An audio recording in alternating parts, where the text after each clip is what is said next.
Welcome back, everyone. I think you've had, I hope you've had like such a wonderful day of learning about some of the open source projects that Uber's involved in.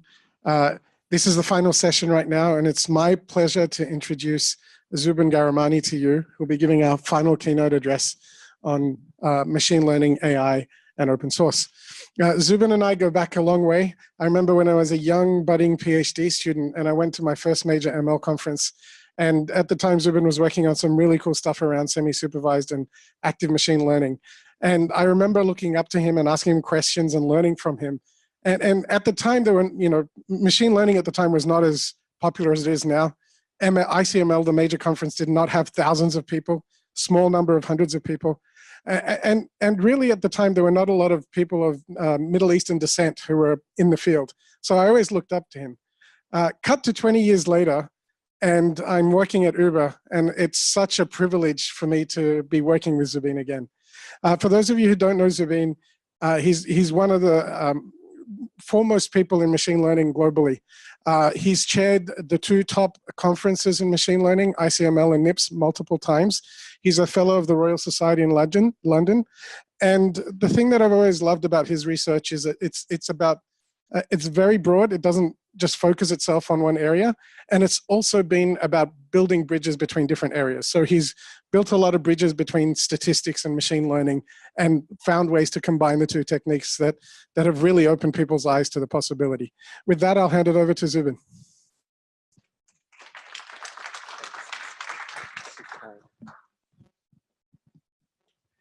Great. So it's a pleasure to be here. I'm going to talk about machine learning, AI, and open source. And this is a very exciting open source community to be talking to. I know it's the end of the day.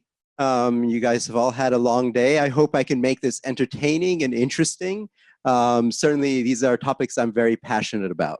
So machine learning, of course, it's very topical. What is it? It's an interdisciplinary field focusing on both mathematical foundations and practical applications of systems that learn from data.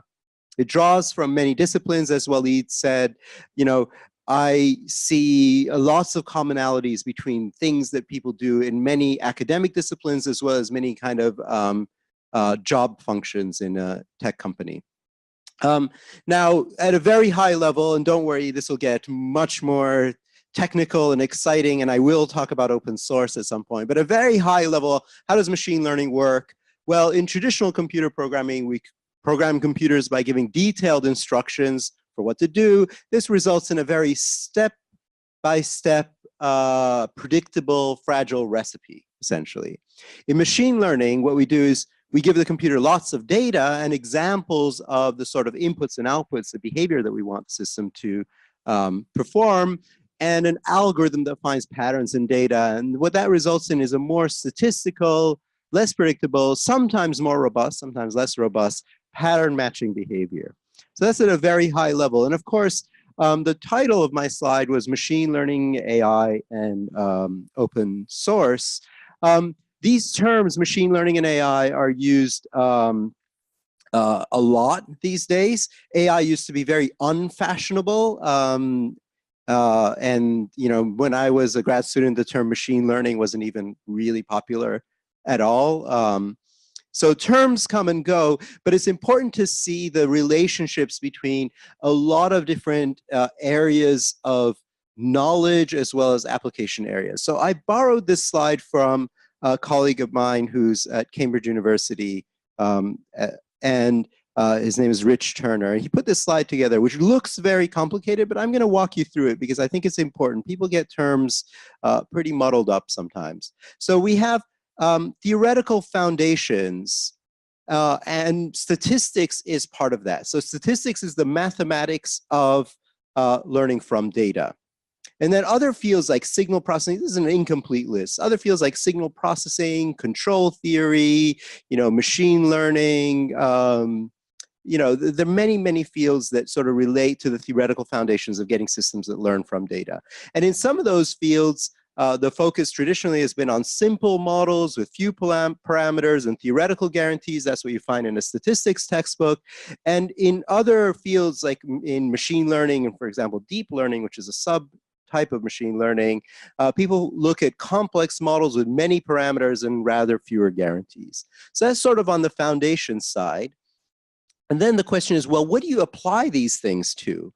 And so, you know, on the one hand, you can have people who are interested in extracting value or knowledge from data or extracting decisions from data. And of course, a business like Uber's is very, very dependent on the sort of algorithmic decision making based on data.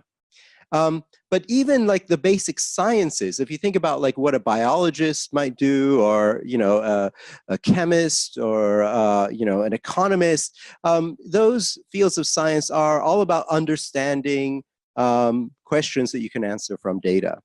Data mining, where you collect some data and then you might sort of probe it with questions, also relates to that. These fields are sometimes called data science. But then there are people who basically say, well, what we're really interested in is recreating intelligent behavior of some kind. And these are things that people generally associate with AI or machine intelligence, you know, computer vision, language systems, autonomous systems, etc. But to me, there is no real distinction between these things. It's one big, beautiful mess. You know, the techniques and the mathematics and the code and so on is very, very closely related. And what you call yourself sometimes depends on the sort of fashion of the day. Okay. You know, canonical machine learning problems are things like classification, regression, clustering, reinforcement learning, where you have agents that make decisions in an environment so as to maximize their, you know, rewards over time. I won't go into details on these, but these are the sort of basic building blocks of a lot of machine learning methods. They all have analogs in other fields, you know, statisticians, econometricians, you know, behavioral psychologists have all thought about these things many, many times. And what really makes machine learning exciting is all the applications of it. So it is just an incredible time to be in the field of machine learning. I certainly didn't get into the field thinking that it was going to be useful. Actually, I thought it was interesting. You know, a lot of people working in AI thought that it was interesting, but back 25 or 30 years ago, not many people thought it was going to be really that useful. And now we find that it's incredibly useful. So it's useful for language technologies like automatic speech recognition, translation, dialogue systems. It's useful for computer vision, object face, handwriting recognition, image captioning, you know, this sort of like face detection that happens in all the cameras out there.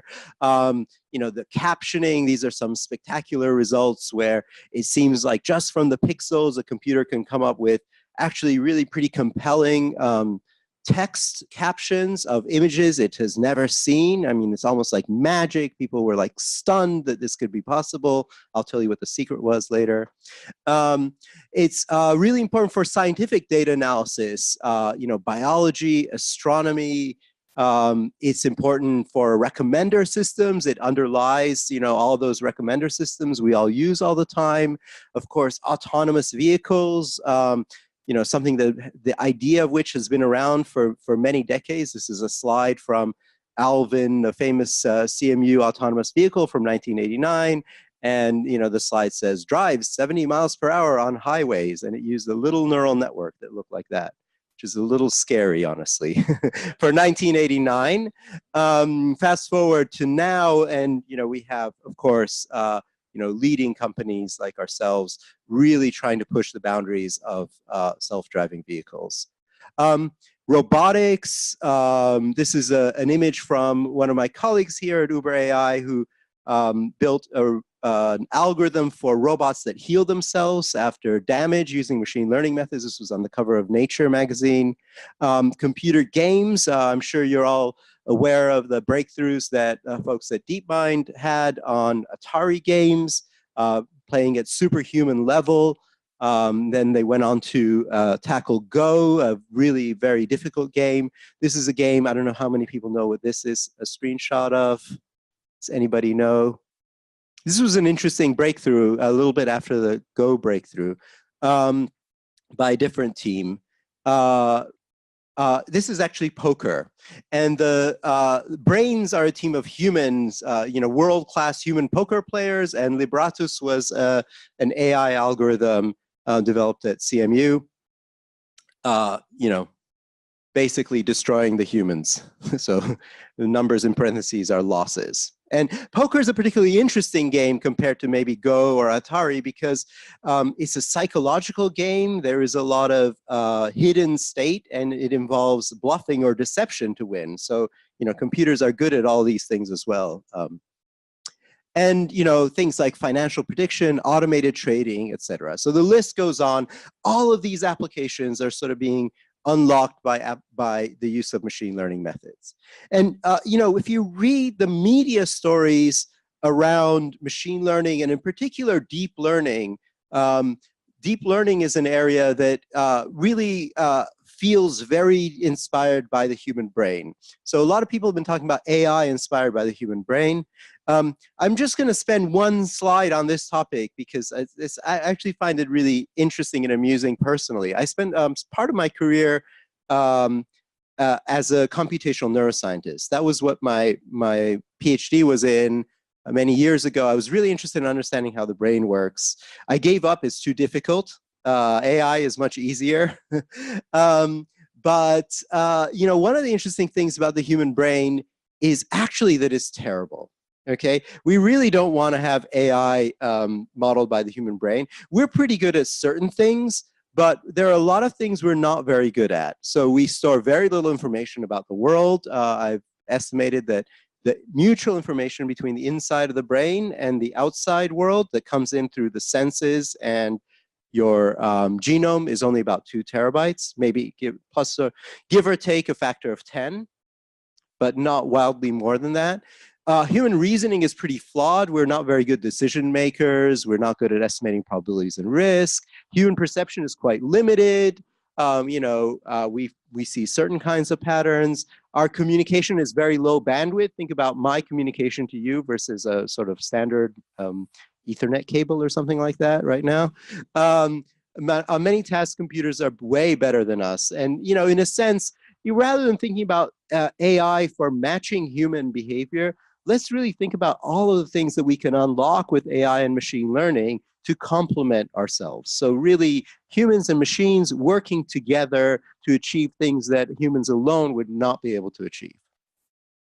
Anyway, so the most exciting and topical thing in machine learning or AI research is deep learning. So how many people here, presumably most of you, know about deep learning?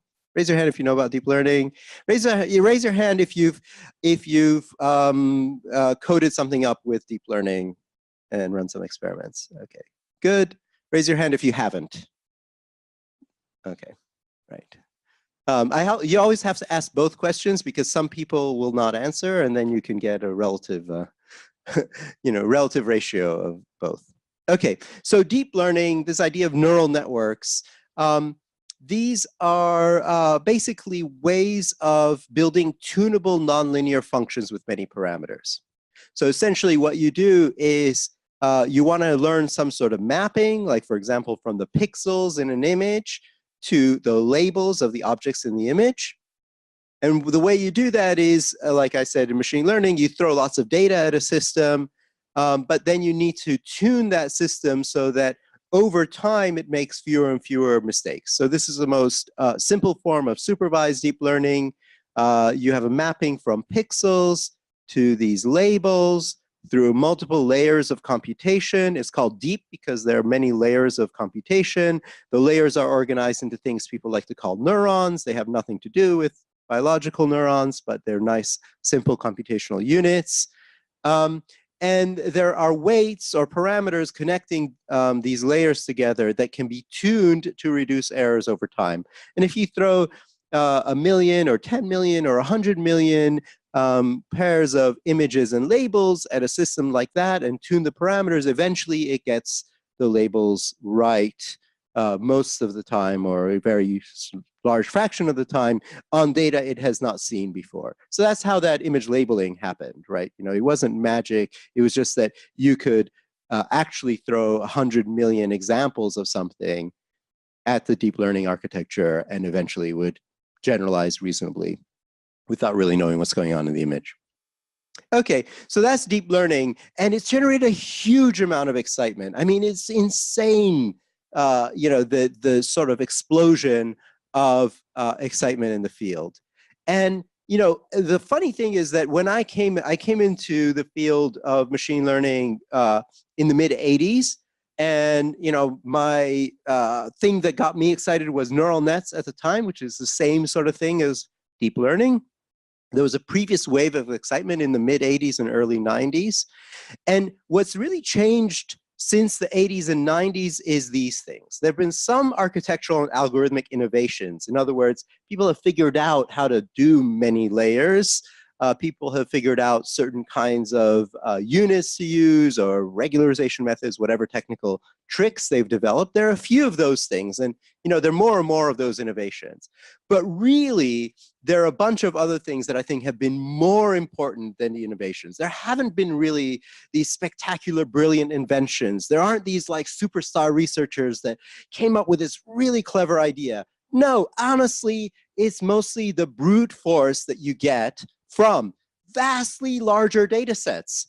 When I was working, for example, in the late '80s on my undergraduate thesis, which was on parsing natural language, I was doing it on data sets of with neural nets. I was doing it on data sets with a few thousand sentences. It was foolish. There was no way you could learn how to parse natural language with a few thousand sentences. But I was young and foolish, so I tried, and it didn't work. But then you fast forward to this era where you can collect virtually unlimited numbers of sentences from the web. Then you can do incredible things with that. So vastly larger data sets, whether it's images or speech or text, or corporate data, sensor data, whatever it is that you want. We also have vastly larger scale compute resources, right? We have GPUs. I saw NVIDIA is represented here. They contributed a lot to this revolution. We have cloud computing. The sort of compute resources we can throw have grown along with the data. We have vastly increased industry investment and media hype. If the level of investment grows by, a factor of 100 or 1,000, and the community grows by a factor of, 100, then you would expect progress to move at least by a factor of 2 or 3, maybe by a factor of 10 or 100, probably not super linearly in those things. So of course there is more progress now. But really the thing that I want to emphasize here is that this revolution wouldn't have happened had we not had a really impressive movement towards open source software tools in the field. So I'll spend a few minutes on that. And then I'm going to talk about some other things that relate to kind of where is machine learning going? What are the interesting things happening there? So I can't emphasize it more. I remember the days when basically the corporate labs had, their machine learning kind of gurus. They were writing their own proprietary stuff. Nobody shared anything. Nobody knew what was going on. Things were moving slowly. The academic labs were suffering because every grad student had his own code, and when that grad student left, all that work was lost. Or maybe the lab had like a software engineer helping out, and they had the common code base to the lab, which is like 5 or 10 people, but then that died off because it wasn't that good. And then we had really like this explosion of software that enabled a lot of the machine learning that happened. A lot of it around deep learning, not exclusively deep learning. There are things like scikit-learn, other machine learning tools. Then people formed the machine learning open source software organization where a whole bunch of people contributed to that. There is a journal, Journal of Machine Learning Research has an open source software track, so people could actually publish research around the open source software that they were producing. Then some prominent companies came into the scene. and fully embrace the use of open source in machine learning in general, in deep learning. And you got things like TensorFlow, MXNet, Onyx, PyTorch, etc. And at Uber, we've been also really trying to push for that openness in our AI machine learning software. We have Horovod, who you may have heard about today, Pyro, which I'll mention a little later on at the end of the talk, which you may have also heard about in this session.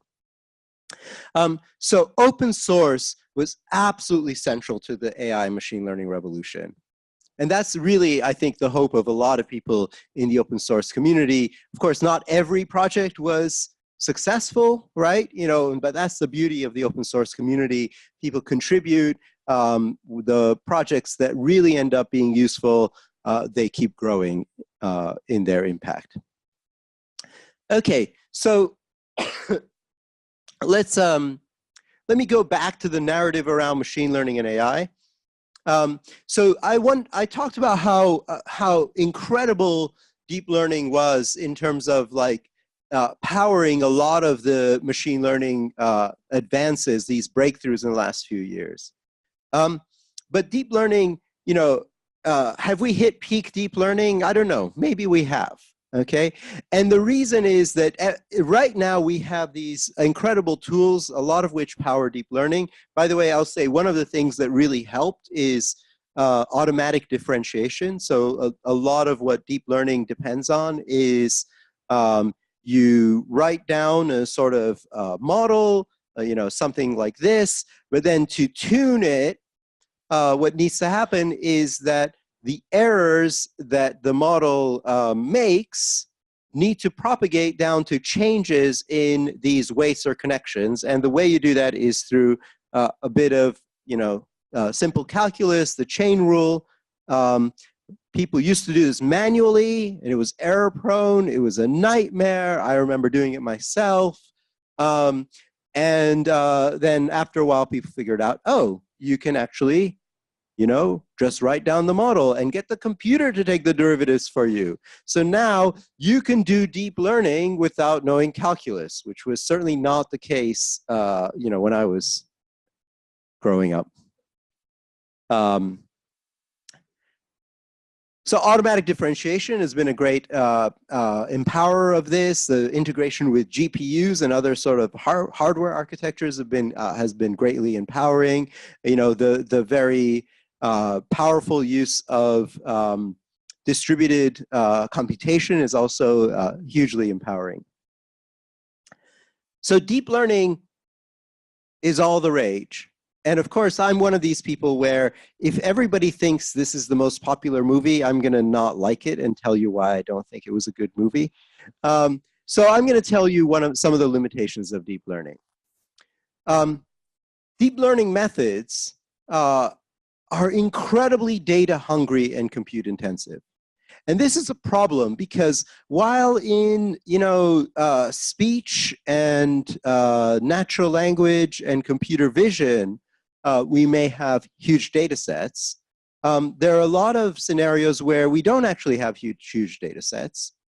And we still want to do machine learning in those scenarios. And in some of the scenarios, our huge data sets are actually large collections of very small data sets. So if you think about medical applications of AI and machine learning, you might say, I have a huge data set, but actually each patient, each individual person, that person cares about the results on that person. And for that person, you might have a very small amount of data, a few tests, a few results, and so on. And so really to leverage these large collections of small data sets, you need something other than these kind of huge architectures. They're also compute intensive, which is great as long as you're doing things on the cloud and you can afford all that compute and the electricity bills that go with that.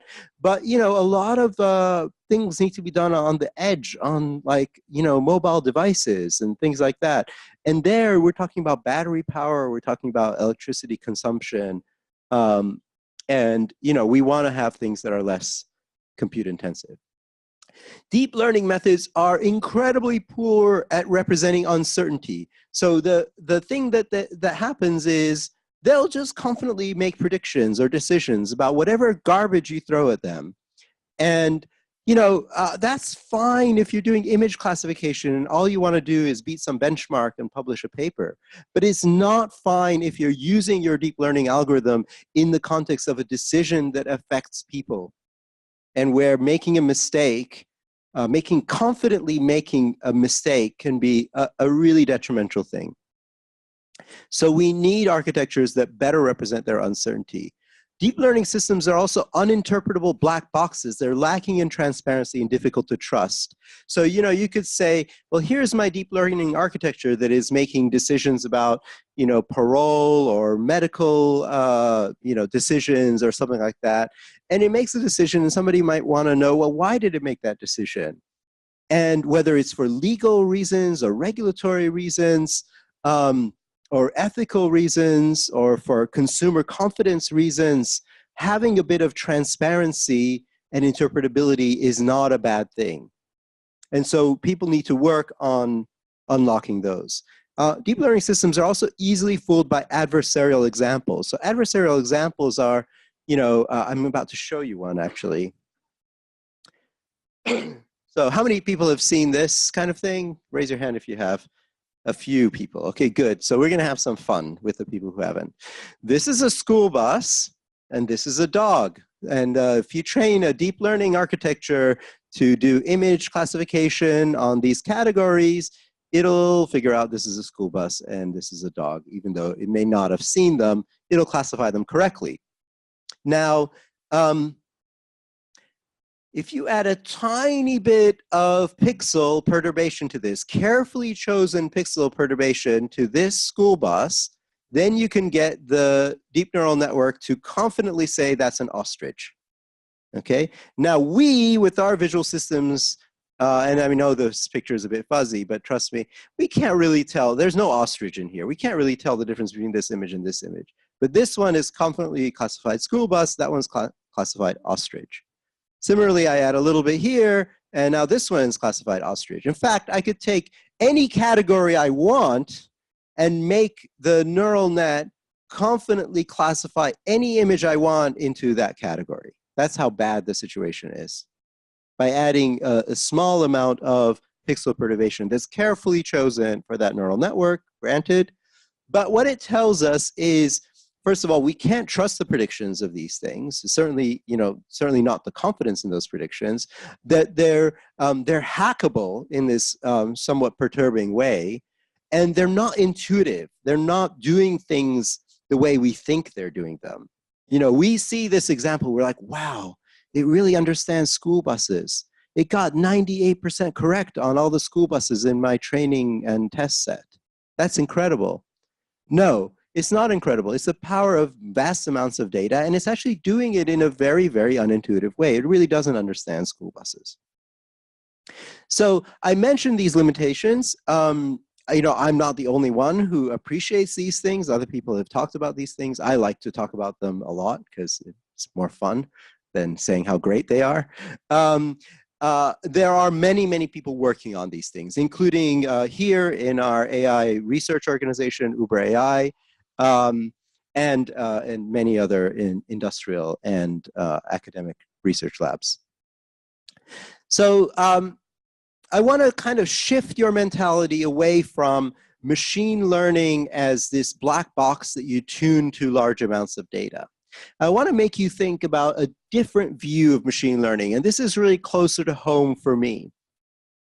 In this view, machine learning is a form of probabilistic modeling.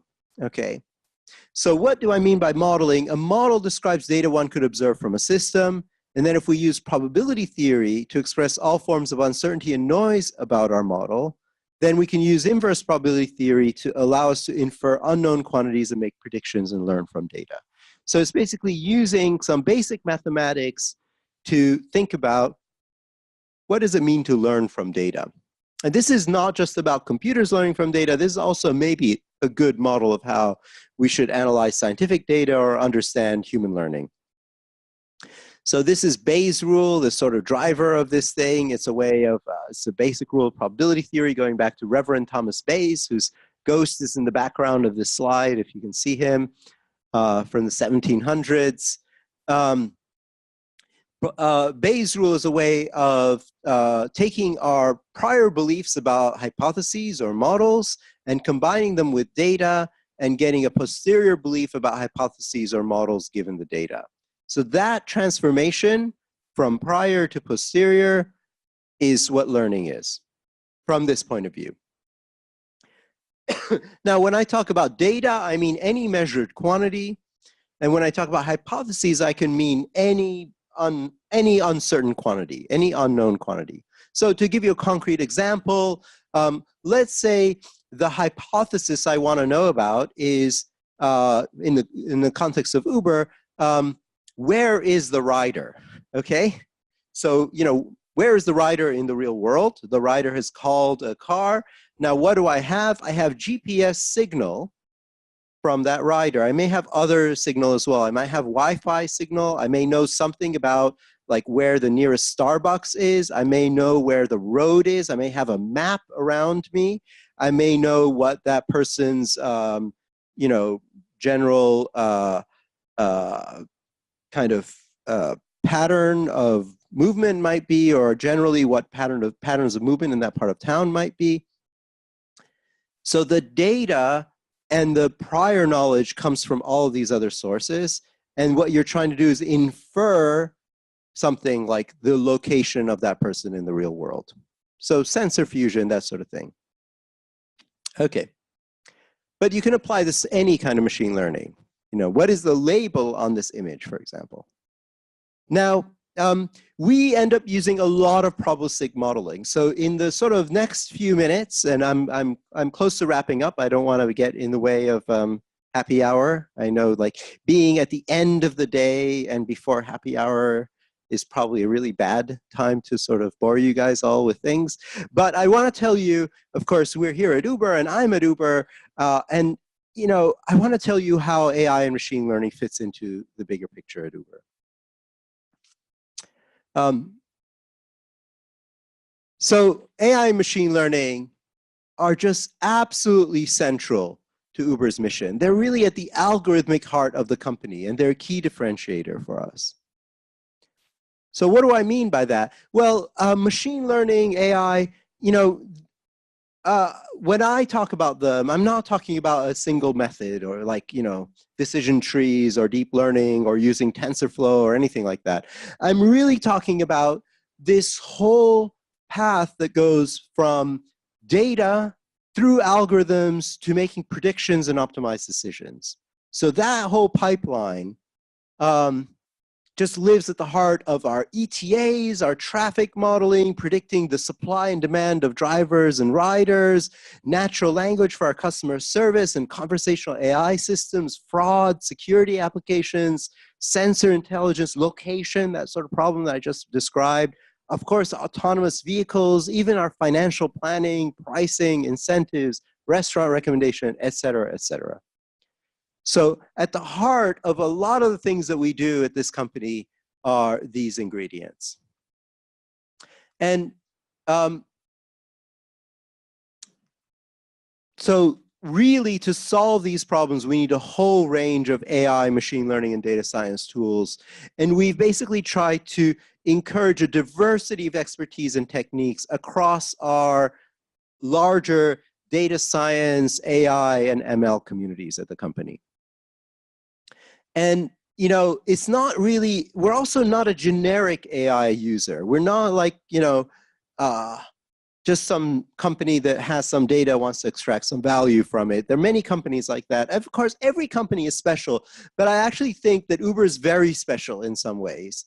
And it's really one of the most exciting AI companies because we're really trying to optimize the world, right? So we're trying to optimize the world of movement of people and things. We're trying to create opportunity for people through our platform so that they can, earn a living through our platform. And this is in the words of our CEO, Dara, Uber is a giant machine intelligence problem, and it's a particularly challenging problem because we're trying to optimize and navigate the real world with all the uncertainty that brings. And this is why probabilistic modeling and things like that fit so nicely within the larger Uber framework. So, many of our problems live in spatiotemporal and physical world. We interact with a complex network of many human agents with complex economic incentives. And, we need to provide value to that huge, network of millions of people. And we want to optimize the movement of people and things around in the world. And so we develop many probabilistic models covering all aspects of our business. And at the heart of that is open source as well. We build a lot of our machine learning on top of open source tools that are out there, but we also want to contribute to the open source community by, for example, having projects like Horovod or Pyro. And I'll spend just the last slide, I think, talking about, the last couple of slides talking about this area called probabilistic programming and how Pyro fits into that. Okay, so probabilistic programming is basically is software that enables building probabilistic models. So I describe machine learning as a process of building probabilistic models. You could use probabilistic models for all sorts of things, for science, for engineering applications.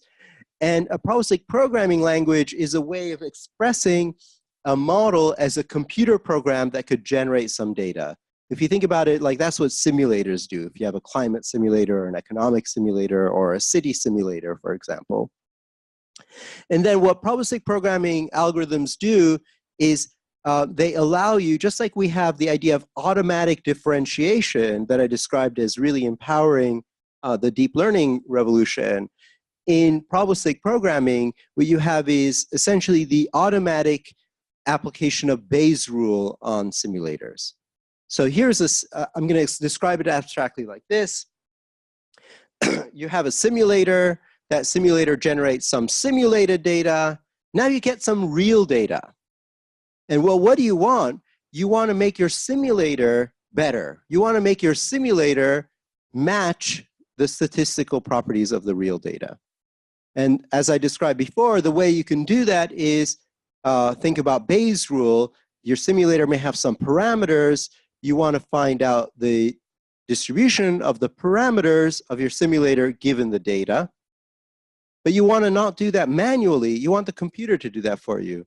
So what probabilistic programming allows you to do is just to write down the model as a snippet of code that generates data, then say, here's the real data, and please do automatic inference on that real data.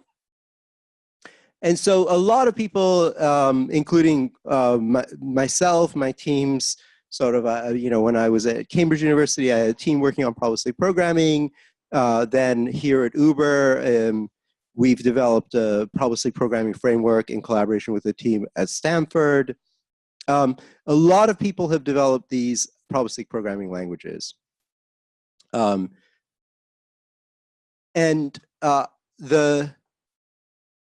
Pyro project is really exciting because it really marries these two branches of machine learning.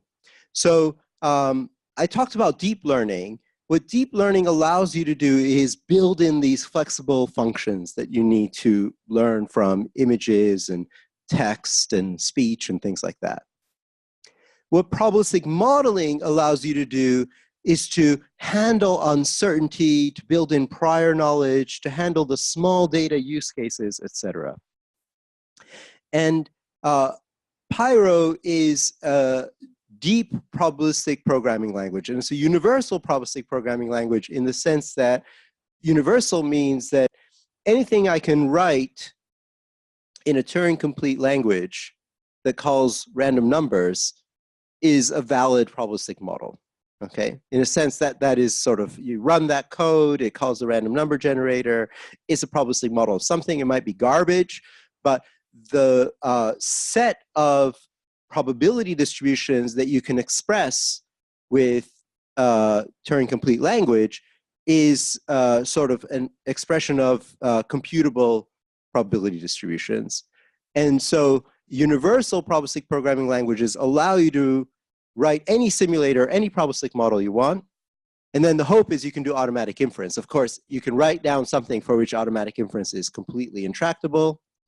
And it won't do magic for you, but in principle, you can do automatic inference on anything you want. So we're hugely excited about Pyro, our open source probabilistic programming language. We released it late last year. We've started to build a community around it. There's a tremendous amount of excitement. There are efforts now at other companies like Google as well that are sort of jumping onto this bandwagon. And I think that there's a tremendous potential for a next revolution in machine learning where we don't just get excited about one thing, but we really allow ourselves powerful tools that span a whole range of machine learning and AI applications. Thank you. That's all I wanted to say.